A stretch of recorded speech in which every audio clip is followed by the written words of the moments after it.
अब मैं अपनी बहन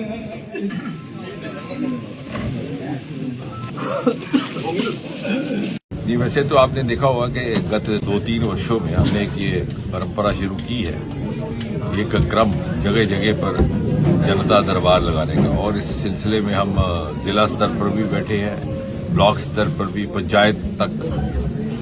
हाल ही में सीमा रेखा के पार भी इस प्रकार का दरबार लगाया गया।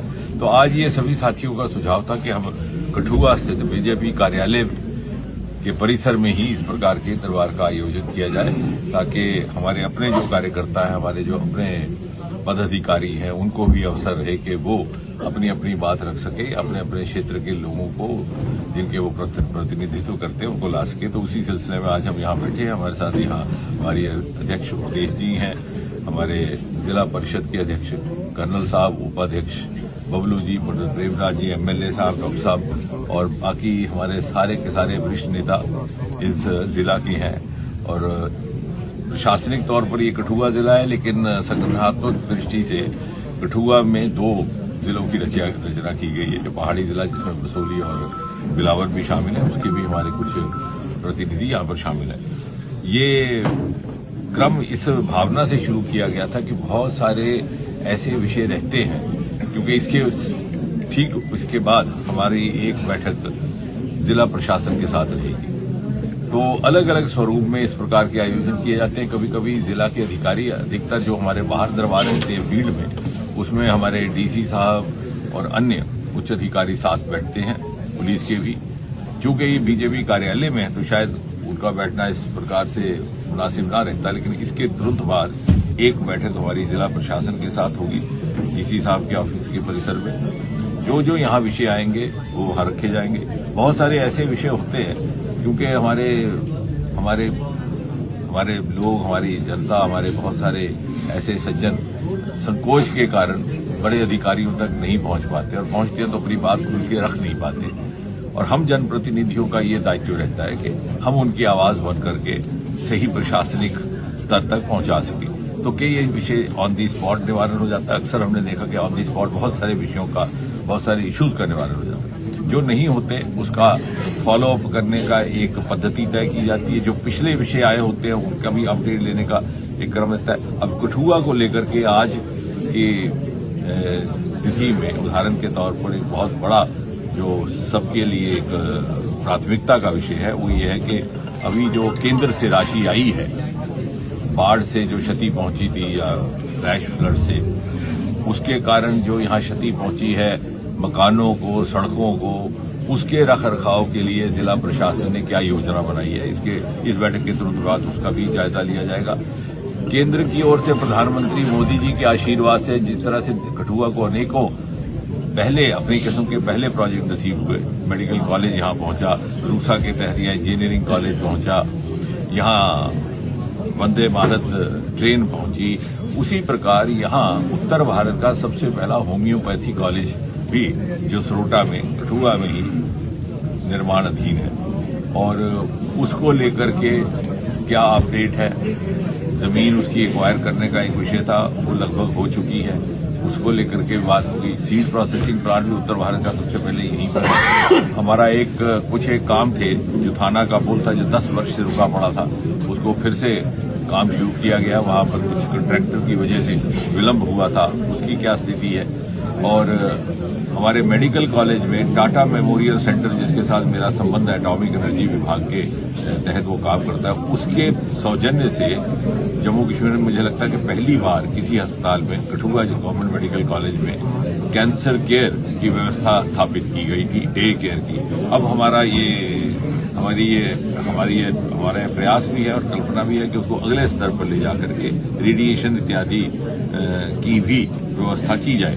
तो कठुआ मुझे लगता है, चूंकि इसकी इंडस्ट्री के लिहाज से, चूंकि एक भौगोलिक दृष्टि से भी इसका बड़ा महत्व है, ये 3-4 प्रदेशों से मिलता है, पंजाब, हिमाचल प्रदेश, जम्मू कश्मीर, और आने वाले समय में एजुकेशन का हब भी रहेगा और व्यापार का बहुत बड़ा हब रहेगा। रोजगार के जरिए इंडस्ट्रियल बायोटेक पार्क, आपको जानकर के खुशी होगी कि वहां हमने इंक्यूबेशन सेंटर पिछले माह स्थापित किया है, और वहां योजना है कि प्रति वर्ष 15 स्टार्टअप बाहर निकलेंगे।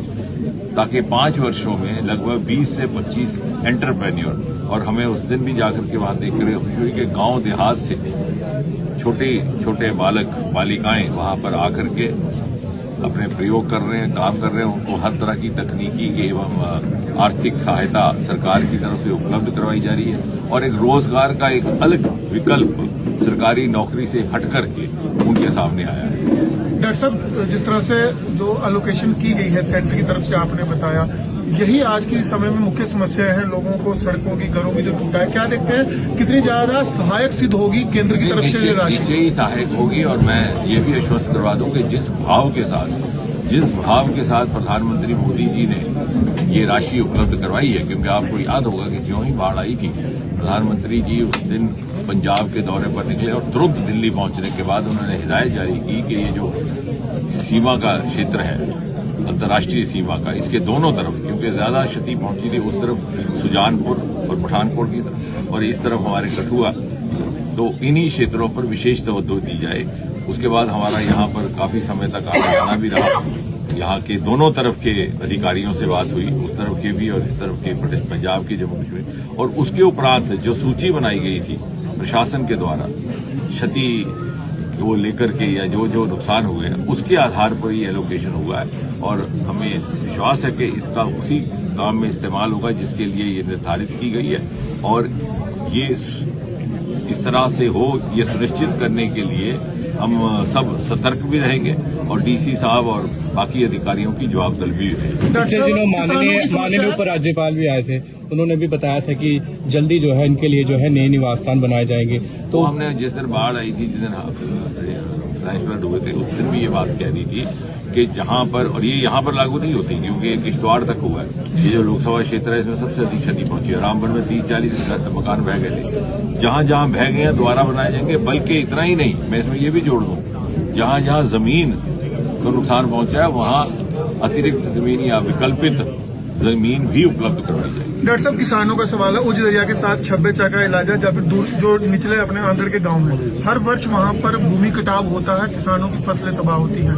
क्या आने वाले समय में उसके लिए कुछ बांध वगैरह का? उसके लिए आपने अच्छा किया, 2 बातें हुई हैं इस बाढ़ के बाद भी, और फिर जो ऑपरेशन सिंदूर हुआ, हमारे इस क्षेत्र से जुड़े 2 प्रमुख प्रोजेक्ट रुके पड़े थे। एक था उज्ज का मल्टीपर्पज, जो लगभग 100 साल पुराना है। आज से 100 वर्ष पहले सबसे पहली बार उसका प्लान बना था महाराजा के समय। उसके बाद किसी न किसी कारण से विलंब होता रहा। फिर 1947 में सारी व्यवस्थाएं बदल गई आजादी के बाद। फिर उसके बाद सरकार इस तरह की यहाँ रही कि वो चाहती ही नहीं थी कि इस क्षेत्र का विकास हो। वो भेदभाव और क्षेत्रीय भेदभाव की जो राजनीति चलती रही, उसके कारण प्रधानमंत्री मोदी जी के आने के बाद सन 2014 के बाद उसकी तरफ तवज्जो दी गई। लेकिन हुआ क्या था कि इतने सारे साल गुजर जाने के बाद उसके बजट में इजाफा हो गया। फिर बजट के इजाफे की जब पूर्ति करने का प्रयास किया गया तो दूसरा ये प्रश्न आया कि जो उसका सरप्लस वाटर होगा, क्योंकि 3 दरिया हमारे हिस्से में आए थे, रावी, सतलुज और व्यास, और चिनाब, झेलम और सिंधु दूसरी तरफ, तो ट्रीटी भी रद्द कर दी गई है। तो रावी के साथ ही रावी से ये फीड होता था ये दरिया भी, और रावी के ऊपर था शाहपुर कंडी। तो शाहपुर कंडी के ना बनने की वजह से सारा का सारा पानी हमारे हिस्से का पाकिस्तान जा रहा था। अब वो भी निर्माणाधीन था और अब आज मुकम्मल हो गया, उसका लास्ट फेज भी तैयार हो गया। तो ये सबके लिए बधाई की बात है। दूसरा जो हमारा उज्ज मल्टीपर्पज था, इससे हमारे सारे के क्षेत्र को कई 100 एकड़, लगभग कई हजार एकड़ हेक्टेयर